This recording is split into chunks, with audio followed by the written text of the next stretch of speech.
Masha's spooky stories.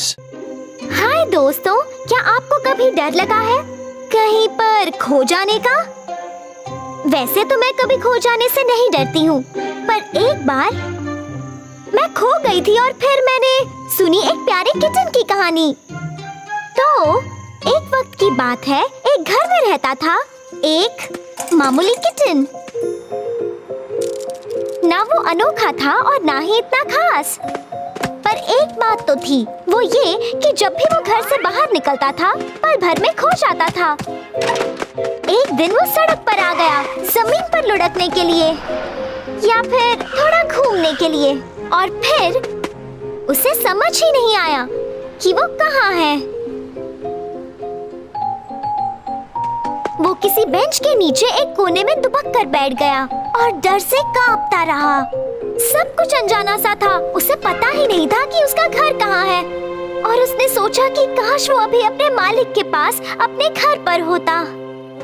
अंधेरा होने लगा था, उसके आसपास कई सारी बिल्डिंग्स थीं और अकड़ू डॉग सैर करने निकले थे। उनसे कुछ पूछने का ख्याल ही बड़ा डरावना था। तो उनके सामने से चाहे कोई कैट गुजरा या कोई डॉग, उनका किटन पर ध्यान ही नहीं गया। वो अपने ही ख्यालों में खोए हुए थे और वक्त बीतता जा रहा था।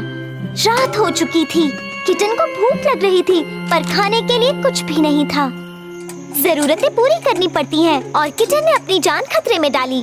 खाने के लिए कुछ भी नहीं मिल रहा था और उसका दिल अब बैठा जा रहा था। उसे लगा अब उसकी जिंदगी का अंत होने को है, पर तभी अचानक ही आसमान से एक पंछी आ गया। वो क्या है? एक काइट? किटन ने डरते हुए कहा। वो जाकर एक कोने में दुबक कर बैठ गया। अरे, अब तो मेरी खैर नहीं, उसने सोचा, और वो पंछी नीचे उतरकर बोला, हेलो, मैं हूँ एक होशियार पोस्टमैन पिजन। तुम रो क्यों रहे हो? क्या तुम एक सैंडविच खाना चाहोगे? क्या तुम्हें घर का रास्ता नहीं मालूम? क्या तुम्हारे पास एक कंपास नहीं है? मैं खो गया हूँ, मुझे भूख लगी है, किटन ने दुखी होकर कहा। फिर उसने थोड़ा सा सैंडविच खाया और उसकी जान में जान आ गई। अब वो पिजन डरावना नहीं लग रहा था और उसने पूछा, बताओ, क्या तुम्हें अपने घर का पता याद है? किटन ने याद करने की कोशिश की, पर उसे नंबर्स याद नहीं आ रहे थे। अच्छा होता अगर मैंने पता अपनी पूंछ पर लिख दिया होता।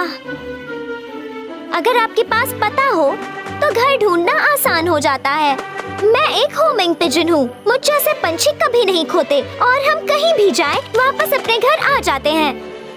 वो सब तो ठीक है, पर मैं कोई होमिंग किटन नहीं हूँ। मेरे लिए अपना घर ढूंढना इतना आसान नहीं है। अगर तुम कभी कहीं खो जाओ तो घबराने के बजाय अक्ल से काम लो और कभी दूसरों से मत शर्माओ। तुरंत किसी बड़े के पास जाओ और उन्हें उनके बारे में बताओ जिन्हें तुम ढूंढने की कोशिश कर रहे हो। किटन खुशी से उछल पड़ा। ये बहुत आसान है। मेरी मालकिन के चेहरे पर छोटे छोटे डॉट्स हैं और उनकी नाक थोड़ी ऊंची है। उन्हें कैंडीज पसंद है और उनकी जेब में हमेशा कैंडी रैपर्स होते हैं। उनके बाल सीधे हैं, लाल रंग के, और उनमें लगे हैं बोज, और सब उन्हें कहते हैं माशा। और उसी पल वो पिजन वहाँ से चला गया और एक बार फिर किटन डरने लगा। वो फिर से अकेला हो गया और उसने सोचा, ओह, अब मेरी खैर नहीं। पर अचानक उसने क्या देखा? वो चिल्लाई, मेरा किटन! किसी ने उसे पकड़ लिया और गले लगाया और उसके मुंह को डाल दिया दूध से भरे कटोरे में।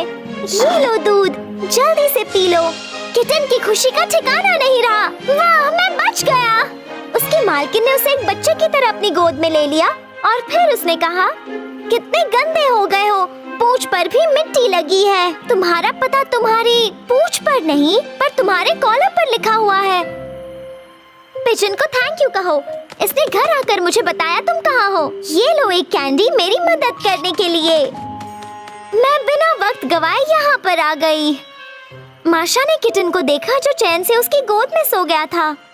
लो, हम घर पहुँच गए दोस्तों, मेरे प्यारे दोस्तों।